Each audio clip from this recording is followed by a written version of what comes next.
Good morning friends, कैसे हैं आप सभी। उम्मीद है कि आप लोग अच्छे होंगे और ठंड का मौसम है तो थोड़ा सा अपना ध्यान रखिएगा, ठीक है। और चलिए दोस्तों, आज क्या हम प्रैक्टिस सेट स्टार्ट करते हैं कि जो आज का हमारा 7वां प्रैक्टिस सेट है। इसके पहले हमने 6 प्रैक्टिस सेट कर लिया है दोस्तों, और ये भी प्रैक्टिस सेट CDP का है जिसमें आपको ज़्यादातर ध्यान देने की ज़रूरत है, क्योंकि अगर आप CDP यानी कि पेडागोजी जो उसमें का मेन पार्ट होता है उसको आप अगर कर लेते तो भी आपका सीटेट क्लियर होने से कोई नहीं रोक सकता है। तो ज़्यादा से ज़्यादा हम लोग पेडागोजी को प्रैक्टिस करेंगे, चाहे वो किसी भी सब्जेक्ट की पेडागोजी हो। पर यहाँ पे हम CDP यानी कि चाइल्ड डेवलपमेंट और पेडागोजी को करने वाले हैं क्वेश्चन, 30 क्वेश्चन, ठीक है। तो चलिए देर न करते हुए वीडियो को स्टार्ट करते हैं।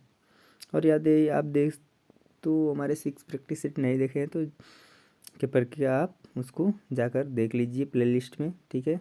वीडियो सब पड़ी हुई है वहाँ पर, और आप लोगों का प्यार दुलार भी बहुत ही शानदार मिला हुआ है दोस्तों। तो चलिए देर न करते हुए आज का भी ये वीडियो स्टार्ट करते हैं। चलिए, तो ये रहा आपके सामने पहला क्वेश्चन दोस्तों, ठीक है। पहला क्वेश्चन क्या है दोस्तों कि बच्चे डैश को छोड़कर अन्य सभी के द्वारा लिंग भूमिकाएं ग्रहण करते हैं। तो बच्चे किसको छोड़कर दोस्तों हर जगह से लिंग भूमिकाएं ग्रहण करते हैं। तो समाजीकरण, संस्कृति और ट्यूशन, मीडिया। इसमें जो आपका राइट आंसर हो जाएगा दोस्तों ट्यूशन। बाकी सब जगह से वो क्या करते हैं,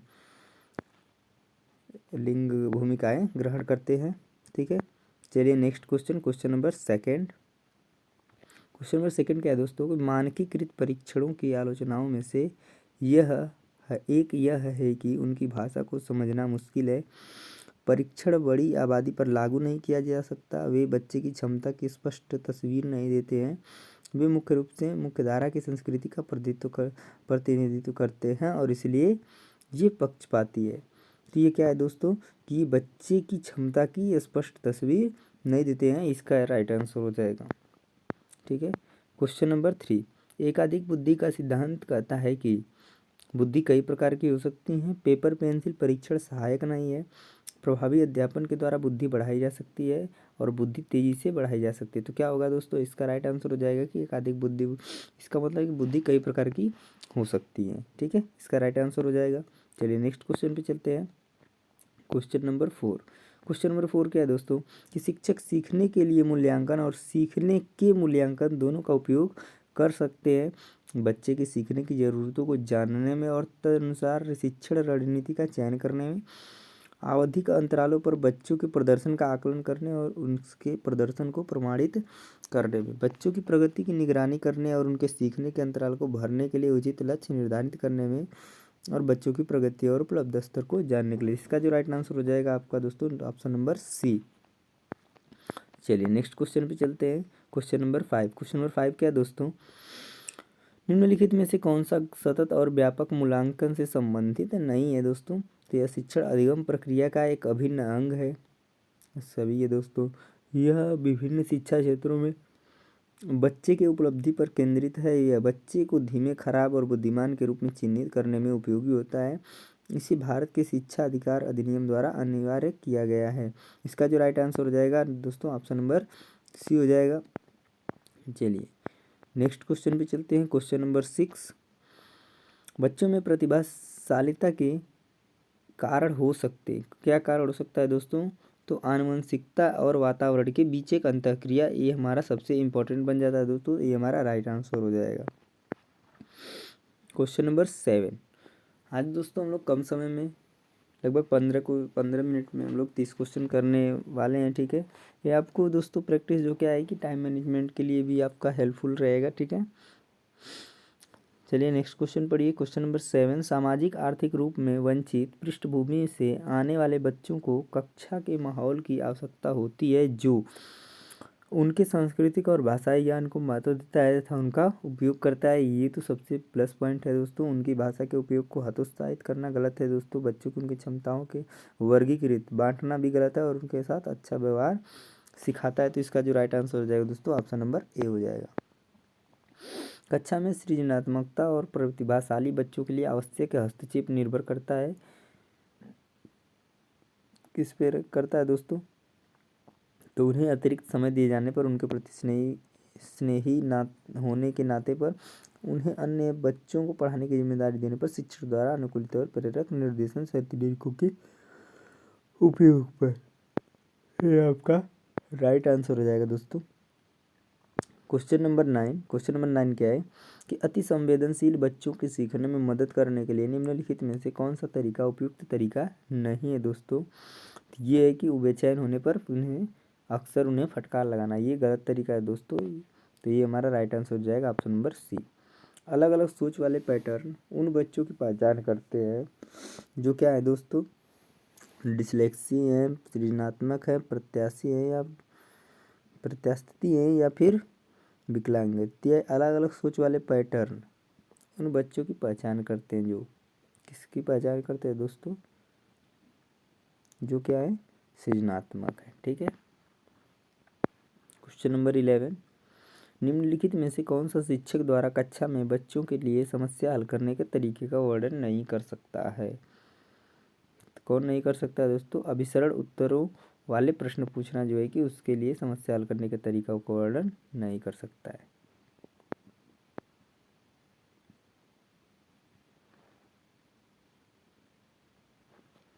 चलिए नेक्स्ट क्वेश्चन देखिए, क्वेश्चन नंबर 12।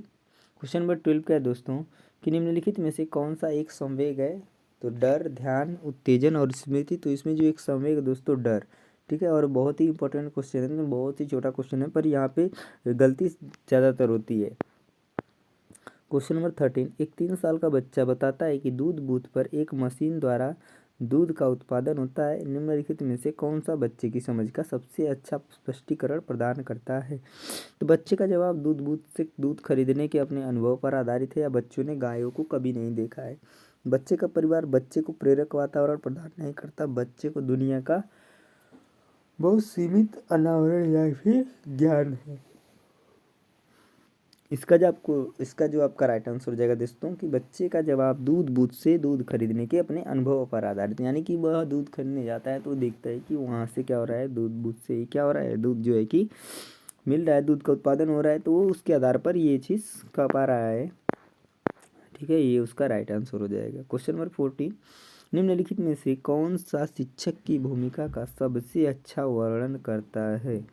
तो इसमें हो जाएगा, एक शिक्षक को निर्धारित पाठ्यपुस्तक का पालन करना चाहिए, पाठ्यक्रम को समय पर पूरा करने के साथ साथ दोहराने के लिए पर्याप्त समय देना महत्वपूर्ण है, या आराम के लिए जगह बनाना जहाँ बच्चे संवाद और पूछताछ के माध्यम से सीखते हैं। कक्षा में शिक्षक की सबसे महत्वपूर्ण भूमिका अनुशासन को बनाए रखना। इसका जो राइट आंसर है दोस्तों, आराम के लिए जगह बनाना जहाँ बच्चे संवाद और पूछताछ के माध्यम से सीखते हैं। क्वेश्चन नंबर 15, निम्नलिखित में से कौन सी कक्षा समृद्ध शिक्षा को प्रोत्साहित करती है। तो समृद्ध शिक्षा किसको प्रोत्साहित करती है दोस्तों, वह कक्षा जिसमें खुली गतिविधि कोने हो और विभिन्न प्रकार के बाल साहित्य खुली ताक में रखी हो, जो दिन के किसी भी समय प्राप्त की जा सके। अगला ऑप्शन पढ़ लेते हैं। अलमारी में अच्छी तरह संगठित ग्राम सामग्री वाली कक्षा नहीं दोस्तों, अलमारी में रखने से सामग्री क्या होगी, पाठ्यपुस्तक सामग्री द्वारा संचालित, संरचित और योजनाबद्ध अधिगम वाली कक्षा। यह वह कक्षा जिसमें प्रदर्शित विभिन्न प्रकार की सामग्री बच्चों की पहुंच से परे हो। परे हो का मतलब दोस्तों कोई मतलब नहीं है उससे। तो इस तरीके से जो आपका राइट आंसर हो जाएगा ऑप्शन नंबर ए हो जाएगा। ठीक है, चलिए next question, question number 16। Question number 16 क्या है दोस्तों कि निम्नलिखित में से कौन सा कक्षा में पाठ्यपुस्तकों की भूमिका का सबसे अच्छा वर्णन करता है। तो वे एक राज्य या राष्ट्र में अधिगम के एक रूपता को बनाए रखते हैं, वे अध्ययन के पाठ्यक्रम के बारे में शिक्षकों और माता पिता को मार्गदर्शन प्रदान करते हैं, वे संसाधन रहित संदर्भ में सबसे आवश्यक अधिगम संसाधन, वे कक्षा में उपलब्ध संसाधन और संदर्भ सामग्री में से एक है। तो इसका जो राइट आंसर हो जाएगा दोस्तों ऑप्शन नंबर डी हो जाएगा। Next question, question number 17। Question number 17 क्या है दोस्तों कि राष्ट्रीय पाठ्यचर्या फ्रेमवर्क 2005 ने अपनी समझ किससे प्राप्त की है दोस्तों। तो ये जो है रचनावाद से प्राप्त की है। ठीक है, इसका राइट आंसर हो जाएगा रचनावाद।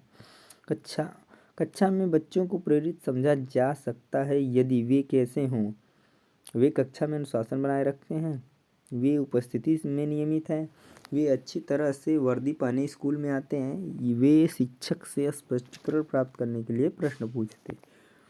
इसका जो राइट आंसर हो जाएगा दोस्तों ऑप्शन नंबर सी। चलिए नेक्स्ट क्वेश्चन पे चलते हैं। Question number 19। क्वेश्चन नंबर 19 क्या है दोस्तों, निम्नलिखित में से कौन सा बच्चों के अधिगम में सुधार करने के लिए सबसे अधिक उपयुक्त है। तो कौन सा सबसे अधिक उपयुक्त है दोस्तों, शिक्षक को विभिन्न उदाहरणों और चित्रों का उपयोग करके विषय की व्याख्या करनी चाहिए। कक्षा में सभी प्रकार की शिक्षण सामग्री होनी चाहिए और कक्षा को वास्तविक जीवन स्थितियों पर बच्चों को एक दूसरे के साथ बातचीत करने में मदद करनी चाहिए। तो सबसे अच्छा यही हो जाएगा दोस्तों, क्योंकि यही बताया जाता है कि बच्चों को उसके आपसी जीवन से जोड़ करके पढ़ाना है। तो ये इससे अच्छा ऑप्शन कोई नहीं हो सकता। इस तरीके से ये राइट आंसर हो जाएगा। क्वेश्चन नंबर 20 क्या है दोस्तों कि अनुशासन जो अधिगम वातावरण में एक महत्वपूर्ण भूमिका निभाता है किस तरह की मदद करता है। तो चुप्पी साधी रहने के लिए नहीं दोस्तों, शिक्षकों को निर्देश देने में, बच्चों को उनको पाठ याद करने में, या बच्चों को अपनी शिक्षा को विनियमित और मॉनिटर करने में। तो इसका जो राइट आंसर हो जाएगा ऑप्शन नंबर डी हो जाएगा। क्वेश्चन नंबर 21 पे चलिए दोस्तों। 21 क्या कहता है कि आनुवंशिकता और पर्यावरण की भूमिका के बारे में निम्नलिखित में से कौन सा कथन सत्य है। किसके बारे में दोस्तों, आनुवंशिकता और पर्यावरण की भूमिका के बारे में। तो सीखने और प्रदर्शन करने की एक बच्चे की क्षमता जीनों द्वारा पूरी तरह से निर्धारित की जाती है। अच्छी देखभाल और पौष्टिक आहार बच्चे के किसी भी जन्मजात विकार को दूर कर सकता है। या पर्यावरण केवल बच्चे के भाषा विकास में महत्वपूर्ण निभाता है। विकास के कुछ पहलू आनुवंशिकता और कुछ अन्य पर्यावरण से अधिक प्रभावित होते हैं। तो ये आपका राइट आंसर हो जाएगा। और दोस्तों बता दें ये प्रीवियस ईयर क्वेश्चन पेपर है, यानी 2018 दिसंबर का पेपर है, ठीक है। जितने भी प्रैक्टिस सेट मैंने कराए हैं दोस्तों, सभी जो हैं कि प्रीवियस ईयर क्वेश्चन पेपर के जो जितने भी क्वेश्चन रहे हैं इंपॉर्टेंट क्वेश्चन, वो सभी क्वेश्चन इसमें हमने क्या किया है, करा दिया है। और बाकी आने वाले जितने भी दिन बचे हैं एग्ज़ाम के लिए, उसमें भी आपको प्रीवियस ईयर पेपर के ही क्वेश्चन आपको देखने को मिलेंगे। तो निश्चित रूप से आपके लिए ये हेल्पफुल वाला होने वाला है दोस्तों। तो आप लोग चैनल को सब्सक्राइब करना ना भूलें। निम्नलिखित में से कौन सा कथन पियाजे के सिद्धांत के अनुसार कहा नहीं जा सकता है। तो इसमें लिखा है बच्चे अपनी दुनिया के बारे में ज्ञान का निर्माण और उपयोग करते हैं। तो ये पियाजे का सिद्धांत कहता है दोस्तों, निरंतर अभ्यास के अधिगम होता है। बच्चे अपने पर्यावरण पर क्रिया करते हैं। विकास गुणात्मक चरणों में होता है। इसका जो आंसर हो जाएगा दोस्तों, अभ्यास पे उन्होंने नहीं जोर दिया है, ठीक है। बाकी सही, सभी सही थे ऑप्शन। निम्नलिखित में से कौन सी पूर्व संक्रियात्मक विचार की एक सीमा नहीं है, कौन सी है ये दोस्तों। तो इसकी जो प्रतीकात्मक विचार का विकास, अहमन्यता, अनुत्क्रमणीयता, ध्यान केंद्रित करने की प्रवृत्ति। इसमें जो राइट आंसर हो जाएगा दोस्तों ऑप्शन नंबर सी आपका राइट आंसर है। चलिए क्वेश्चन नंबर 24 के अलावा निम्नलिखित कारणों से खेल युवा बच्चों के विकास में एक महत्वपूर्ण भूमिका निभाता है। तो किसको इसमें देखा ये लिखा है, ये समय बिताने का एक सुखद तरीका है। तो ये समय बिताने का सुखद तरीका नहीं दोस्तों, बाकी इसके लिए राइट आंसर हैं सभी। तो इसका जो राइट आंसर हो जाएगा दोस्तों ऑप्शन नंबर सी, ठीक है। Question number 25। क्वेश्चन नंबर 25 क्या है दोस्तों कि निम्नलिखित में से कौन सा प्रश्न बच्चों को गंभीर रूप से सोचने के लिए आमंत्रित करता है। यानी कि किस क्वेश्चन को करने पे दोस्तों बच्चे जो है कि ओपन एंडेड की तरह सोचेंगे। यानी तरह तरह के क्वेश्चन, तरह तरह के जवाब सबके अलग अलग आ सकते हैं। ठीक है दोस्तों, क्या सही जवाब क्या है। तो इसमें तो दोस्तों सही जवाब क्या है का मतलब इसका एक ही आंसर होगा।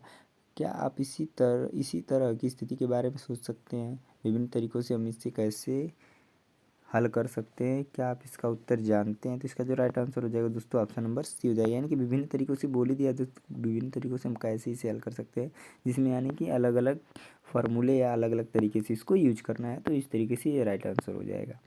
क्वेश्चन नंबर क्या है दोस्तों 26, निम्नलिखित में से कौन सा विकल्प प्रगतिशील शिक्षा का सबसे अच्छा वर्णन करता है। तो जो सबसे अच्छा वर्णन करता है दोस्तों क्या है, थीमेटिक इकाइयाँ, नियमित इकाई, परीक्षण, रैंकिंग, व्यक्तिगत अधिगम, क्षमता समूह। छात्रों की लेबलिंग गलत है दोस्तों, परियोजना विधि, क्षमता समूह, रैंकिंग निगेटिव पॉइंट दोस्तों, इसमें लेबलिंग निगेटिव पॉइंट, फिर रैंकिंग और उसके बाद करके सीखना, परियोजना विधि और सहयोग। ये सबसे राइट आंसर है दोस्तों option number D. Question number 27 क्या है दोस्तों, प्रगतिशील शिक्षा के बारे में, ये तो हो गया दोस्तों, नहीं देखिए, प्रगतिशील शिक्षा के बारे में निम्नलिखित में से कौन सा कथन बताता है कि शिक्षा स्वयं ही जीवन है। तो स्कूलों की आवश्यकता नहीं है, बच्चे अपने जीवन में अनुभवों से सीख सकते हैं, ऐसा नहीं है दोस्तों, ठीक है। स्कूलों में शिक्षा सामाजिक और प्राकृतिक दुनिया को प्रतिबंधित करे, ये गलत है। जीवन सच्चा शिक्षक है और स्कूल शिक्षा को यथासंभव लंबे समय तक जारी रखना चाहिए। ये भी नहीं सही है, तो यानी इसका जो राइट आंसर हो जाएगा दोस्तों, जीवन सच्चा शिक्षक है।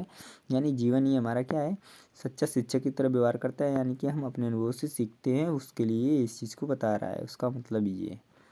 क्वेश्चन नंबर 28, कोहलबर्ग के सिद्धांत के योगदान के रूप में निम्नलिखित में से किसे माना जाता है। तो दिया है दोस्तों कि इस सिद्धांत में विस्तृत परीक्षण प्रक्रियाएं हैं, यह नैतिकता और कार्रवाई के बीच एक स्पष्ट संबंध स्थापित करता है। उनका विश्वास है कि बच्चे नैतिक हैं, दार्शनिक हैं। उनके सिद्धांत में संज्ञानात्मक परिपक्वता और नैतिकता परिपक्वता के बीच ये आपका राइट आंसर हो जाएगा दोस्तों, ये बिल्कुल सही ऑप्शन है। ठीक है, क्वेश्चन नंबर 29। क्वेश्चन नंबर 29 क्या है दोस्तों, निकटवर्ती विकास का क्षेत्र संदर्भित करता है उस विकासात्मक चरण को जब बच्चा सीखने की पूरी जिम्मेदारी लेता है, एक संदर्भ को जिसमें बच्चे सहयोग के सही स्तर के साथ कोई कार्य लगभग स्वयं कर सकते हैं, उस सीखने के बिंदु को जब सहयोग वापस लिया जा सकता है, या उस चरण को जब अधिकतम विकास संभव हो। तो इसमें जो राइट आंसर हो जाएगा दोस्तों ऑप्शन नंबर बी। ठीक है, यानी कि ZPD से इसका मतलब है दोस्तों। ठीक है, एक उभयलिंगी व्यक्तित्व क्या करता है दोस्तों, उभयलिंगी व्यक्तित्व दिखा है कि में आमतौर पर माने गए मर्दाना और स्त्री गुणों का क्या होता है, समायोजन होता है। में दृढ़ और अहंकारी होने की आदत है, समाज में प्रचलित रूढ़िवादी लिंग भूमिकाओं का पालन करता है और स्त्री लक्षण वाले पुरुषों को संदर्भित करता है। तो इसका जो राइट आंसर हो जाएगा दोस्तों ऑप्शन नंबर ए हो जाएगा। ठीक है, इसी के साथ हमारा आज का सेशन समाप्त होता है दोस्तों। अगर आप चैनल पे नए हैं और वीडियो को आपको पसंद आया दोस्तों, कंटेंट अच्छा था, तो आप लोग चैनल को सब्सक्राइब और लाइक करना ना भूलें। मिलते हैं अगले प्रैक्टिस सेट में, तब तक के लिए जय हिंद जय भारत।